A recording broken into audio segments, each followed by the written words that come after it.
If you are a white woman and you are dating, in love with, married to a black man, I want you to listen up. There are certain things that you need to know. And I don't think this is spoke about enough. But the most dangerous thing in this world are the tears of a white woman.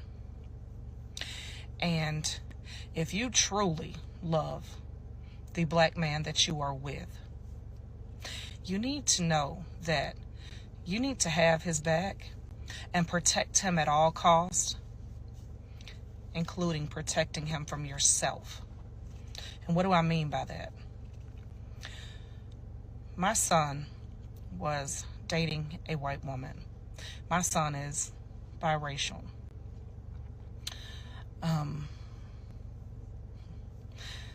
They got into an argument in public, and she started to scream and cry. And my son immediately left the scene. She was outraged. She couldn't believe my son left. My son left because my son knew that if he stayed there and this woman was crying and screaming at him, a black man, there was not going to be any questions asked. He was going to be thrown to the ground. He was going to go to jail. It was not going to be any questions asked because this white woman was crying and screaming about him. Now, I'm sure this female may have been hurt. Her feelings was hurt. She was a little emotional. However, when you are dating a black man and you're a white woman, you need to understand that sometimes your fucking feelings and your emotions have to take a fucking back seat to not cause harm to the person you are dating. Wow. Now, a lot of people, first thing they're going to say that this mother here, this swirler, if you will, is embellishing this. This doesn't really happen to black guys. You know, they're just going to win it off. This is for any type of woman that this occurs, which when a woman's in an emotional state, she's liable to do anything, say anything. And then when you end up RIP, you end up getting deleted, removed from existence, then, oh, such and such. But it's just the fact of the matter, fellas, ladies, whoever's watching, you got to watch what you say, especially when you call the police. No, not even having to call the police, but just if you're in the wrong area or wrong town and you have the wrong skin color, there's going to be some issues. And some fellas find that out the hard way. And for this mother to actually know, and a lot of mothers discover things about women once they have a son and they actually get to see it like from a different perspective. In this case, that's what she's seeing here. And this is something, you know, a lot of brothers have disappeared from this earth because of those tears. But let's finish up this video and see what happens here. Let's go. That you love, that you are married to. And I'm not telling you that if you are truly in fucking danger, not to get help. But if you're just emotional, you're just pissed off, and you want to scream and hoop and holler, in public is not the time. Because that can turn out very deadly for the black man that you claim to love so much, whether you realize it or not. If you were just dating a white man and you were yelling, nobody would really pay any attention to that shit. But when people see a white woman and a black man and you're screaming, all hell will break loose. Because when white women cry, everybody responds. Even if the shit is stupid, even if it's frivolous, even if it's a lie. The most deadliest thing in this world are white women tears. I have said this time and time again. And I learned this very, very early in life. I grew up in the projects. I was raised by two wonderful black women that helped my mother raise me. So I know what I have witnessed, what I have experienced, and I know for a fact of what I speak.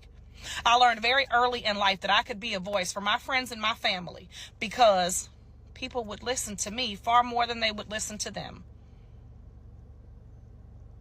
And if you listen to anything I have ever said to you on this app, if you are a white woman and you are dating a black man, you are in love with a black man, you are married to a black man, you need to know that you need to have his back and protect him at all costs, even if it is protecting him from you. Handle that shit at home if you are not in danger. So we have a snow bunny with a hood degree. She was raised in the PJs by her mother and two black women. So she's got her hood degree. So she basically is telling you guys her credentials. But sounds like she's an ally to the black community, and she realizes, and basically what she's saying, for lack of a better term, is she has privilege. Even though some people say this privilege doesn't exist, she's saying that.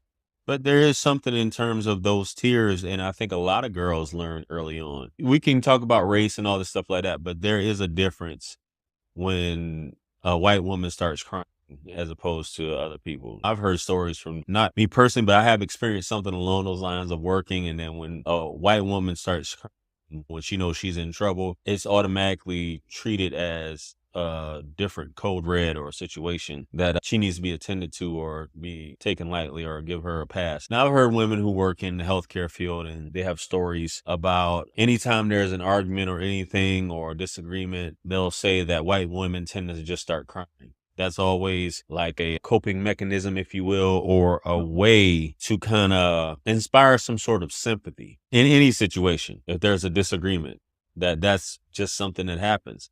And I know if you know that there's power and you're able to do certain things, you're going to use that. It's just how it is, man. But this woman, she was dead set on her whole situation of explaining that, hey, it can go down. But there's a certain level of willful ignorance, I guess. And I've seen videos recently on TikTok of women saying that they just thought it was all BS. And all of a sudden, a lot of these women are coming to the knowledge of things that actually happen that they thought was just BS within the black community, with things that are unjust, for lack of a better term, or does occur. But it may seem like I'm making light of this, but it's just something.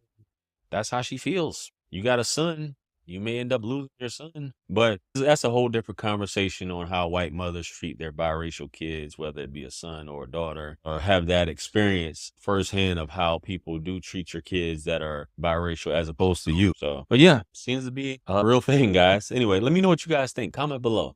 Like, share, comment, and subscribe. Much blessings and abundance. Stick around for the next videos. It's going to pop up on the screen below. That's where I'm going to see you guys at. Listen, it's your favorite everything. This is wisdom. Let's run it up to 1 million. Quit playing with me. Peace.